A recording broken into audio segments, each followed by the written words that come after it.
নমস্কার বন্ধুরা, রিয়ার হেসেলে আপনাদের স্বাগত। চলে এলাম একটা অসাধারণ স্বাদের টেস্টি চিকেনের রেসিপি নিয়ে। এটা এতটাই টেস্টি হয় যে একবার খেলে মানুষ বারবার চাইবে। প্রথমে তেলের মধ্যে কিছুটা গোটা গরম মশলা, শুকনো লঙ্কা, আদা, রসুন, ডুমো করে কাটা পেঁয়াজ, টমেটো আর কাঁচা লঙ্কা দিয়ে ভালো করে ভাজা ভাজা করে ঠান্ডা করে একটা মিহি পেস্ট বানিয়ে নেব। এখানে ঝালটা আপনারা নিজেদের পছন্দ মতন দেবেন, তবে ঝাল ঝাল হলেই কিন্তু বেশি টেস্টি হবে। এরপর কড়াইতে আবারও কিছুটা তেল দিয়ে তাতে ফোড়নের জন্য দিয়ে দেবো একটু চিনি, কয়েকটা গোটা গরম মশলা, শুকনো লঙ্কা, তেজপাতা।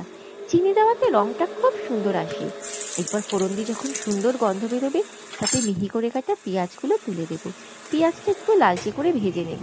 পেঁয়াজ ভাজা হয়ে গেলে এতে অ্যাড করব সেই মশলার পেস্টটা। মশলাটা দিয়ে তেলের সঙ্গে ভালো করে নেড়ে একটু হালকা করে ভেজে নেব। এরপর দিয়ে দেব পরিমাণ মতো নুন, হলুদ আর কাশ্মীরি গুঁড়ো লঙ্কা। মশলাটা একটু হালকা কষিয়ে নেব। মশলা কষানো হয়ে গেলে দিয়ে দেবো একটু জিরের গুঁড়ো, ধনের গুঁড়ো আর অল্প একটু জল, যাতে মশলাটা লেগে না যায়। সবটা ভালো মতন আবারও কষিয়ে নেব। মশলা কষে গেলে যখন তেল ছেড়ে আসবে তাতে আগে থেকে নুন হলুদ দিয়ে মাখিয়ে রাখা চিকেনগুলো তুলে দেবো। চিকেন দিয়ে মশলাটা আবারও ভালো করে কষিয়ে নেব।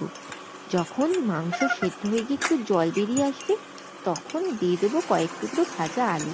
এখানে আলুটা সম্পূর্ণ অপশনাল। এরপর কি সবটা ভালো মতন আবারও কষিয়ে নেব। এরপর দিয়ে দেব গরম জল। গরম জল একদম অল্প দেব। ফুটে উঠলে নামানোর সময় দিয়ে দেবো একটু গুঁড়ো গরম মশলার টেস্টটা আরও বাড়ানোর জন্য একটু ছড়িয়ে দেবো ওপর দিয়ে ধনেপাতা কুচি। নামিয়ে নিলেই রেডি আমাদের টেস্টি চিকেন। ভাত, রুটি সব কিছু দিয়ে দারুণ লাগে খেতে। আমি এখানে ভাতের সঙ্গে পরিবেশন করেছি।